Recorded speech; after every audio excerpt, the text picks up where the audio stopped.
Halo, Assalamualaikum warahmatullahi wabarakatuh. Om Swastiastu, Sampurasun teman-teman. Balik lagi bersama saya Cep Termanto dalam Wild Hunter. Boom! Oke teman-teman, sekarang hari Jumat tanggal 5 September 2025. Satu hari ke belakang, kita melihat video di WhatsApp group. Mungkin teman-teman sudah menonton video ini juga. Videonya sangat mengerikan teman-teman. Sebuah senapan dengan konsep taktikal, tabungnya stainless steel. Dia meledak di bagian bodi tabungnya. Dan mungkin teman-teman sudah melihat di mana lokasi tersebut. Kalau di video sih terlihat di Tangerang, Banten. Dan mungkin itu sedang melakukan sebuah perburuan teman-teman. Terlihat dari teman-teman dealernya masih menggunakan baju-baju hunting teman-teman. Oke, kita akan coba bahas kejadian ini terjadi murni mungkin tidak dengan sepengetahuan si pemiliknya bahwa senapan ini akan meledak dan lain sebagainya, karena senapan meledak itu tidak bisa diprediksi kapan dia bisa meledak atau waktu seperti apa senapan itu bisa meledak teman-teman. Tapi yang jelas kita akan coba sedikit membahas, kita akan coba memperkirakan apa yang menyebabkan si tabung itu bisa meledak teman-teman. Yang pertama yang akan kita bahas adalah kondisi si tabungnya. Tabung ini memiliki tabung stainless dengan ketebalan yang tidak kita ketahui. Ketebalannya apakah 2 mm atau 3 mm kita tidak mengetahui karena posisi si tabung sudah menganga seperti itu. Jadi ketebalannya sudah tidak bisa diidentifikasi. Mudah-mudahan ada teman-teman yang di lokasi yang menyaksikan kejadian tersebut bisa mengklarifikasi lewat video ini. Mungkin di kolom komentar bisa menjelaskan kronologi spesifikasi dari si senapannya. Teman-teman, kita mengetahui bahwa tabung stainless itu dipercaya bisa sangat kuat sekali digunakan untuk senapan PCP.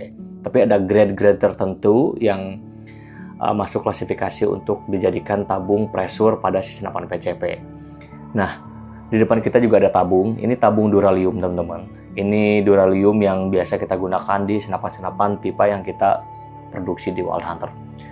Standar untuk tabung yang kita gunakan di 5 mm, jadi ini udah standar sekali, malah di atas standar dari si ketebalan yang memang diperuntukkan untuk sebuah senapan PCP. Jadi kalau bisa ketika teman-teman membeli sebuah senapan harus dipertanyakan ketebalan dari si tabung itu sendiri. Yang lebih baik adalah ketebalan tabung lebih dari 3 mm teman-teman untuk bahan-bahan yang kita akan miliki senapannya. 5 mili itu lebih bagus lagi. Kemudian kenapa kita harus memperhatikan ketebalan dari si tabung? Yang pertama adalah pressure atau tekanan yang kita gunakan pada senapan PCP itu nggak main-main teman-teman. Kita bisa mengisi 2500 sampai 3000 PSI. Itu bukan tekanan yang kecil. Kita analogikan seperti sebuah ban mobil yang memiliki pressure 40 sampai 60 PSI, itu ketika meledak suaranya luar biasa besar sekali sehingga sangat berbahaya. Itu di 40 sampai 60 PSI. Bahkan ada beberapa video tentang tentang ban mobil meledak itu bisa mengangkat satu orang dewasa, teman-teman ya. Jadi itu sangat berbahaya, apalagi kita mengisi dengan tekanan 2000 sampai 2500 atau sampai 3000 PSI, itu sangat berbahaya sekali. Makanya kita harus memperhatikan ketebalan dari si tabung yang akan kita miliki pada senapan itu. Itu masalah ketebalan. Dan yang kedua adalah masalah kelayakan dari si tabungnya itu sendiri. Saya yakin kalau misalkan tabungnya itu mempunyai grade yang standar untuk senapan PCP, kemudian ketebalannya juga memenuhi standar, kemudian kondisinya tabungnya itu baru dan masih fresh, itu saya yakin akan baik-baik aja. Karena yang terjadi ini bukan jebol pada bagian drat, tapi jebol pada bagian bodi si tabungnya itu sendiri, teman-teman.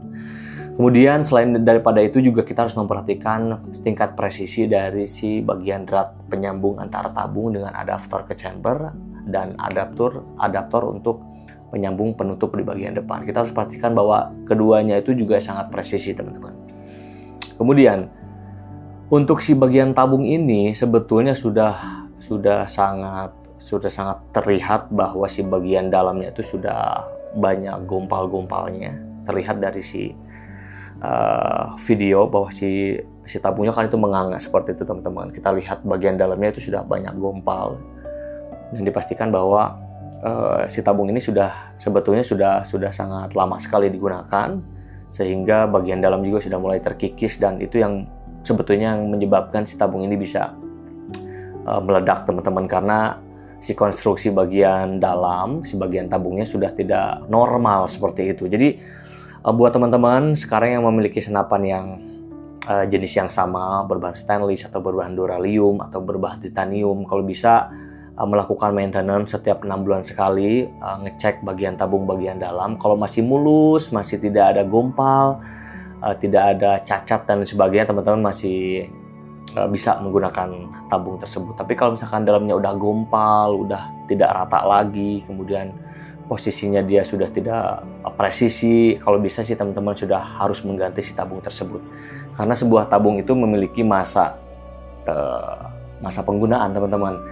Bagaimana cara mengidentifikasi si tabung ini masih layak digunakan atau tidak? Yang barusan kita jelaskan, bahwa bagian dalamnya itu masih mulus, tidak gompal, tidak cacat, dan lain sebagainya. Kemudian kita membahas bagian keseluruhan dari senapan. Senapan ini aku kira tidak memiliki merek, karena di brandingnya juga kita tidak melihat ini merek apa. Tapi yang jelas senapan ini senapan pipa. Senapannya persis seperti ini. Kita contohkan di bagian senapannya di senapan sauk.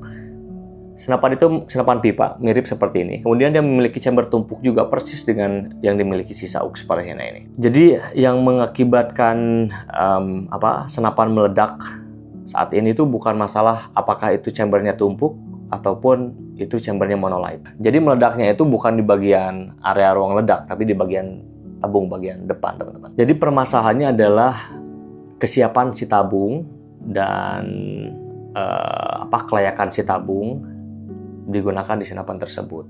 Kalau meledak seperti itu, ya artinya senapannya sudah tidak layak digunakan di bagian tabung utama di bagian depan, dan senapan itu tidak memiliki regulator, yang artinya semua tekanan itu terhubung dari antara tabung dengan chamber itu terhubung, teman-teman.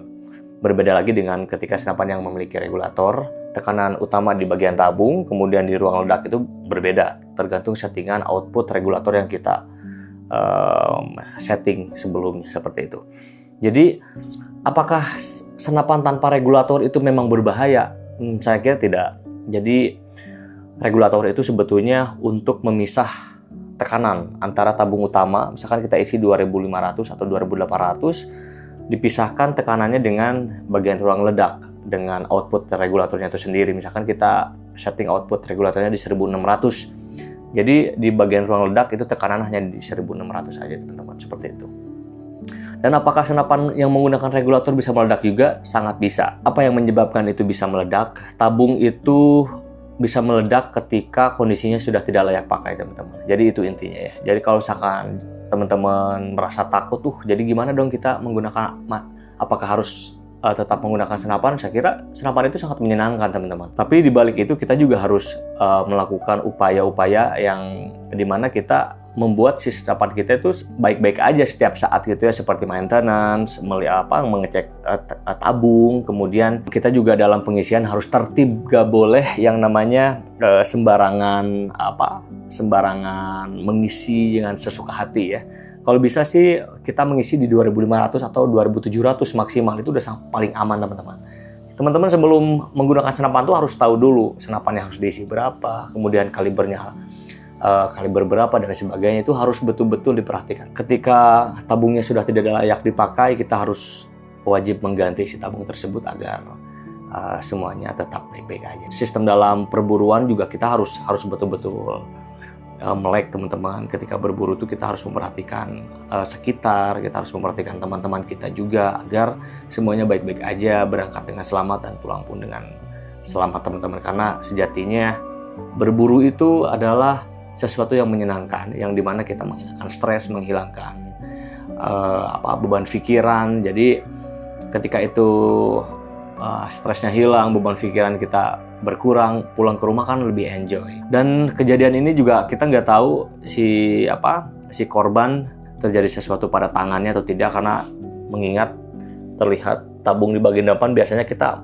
gun handling kan seperti ini ya, megang seperti ini.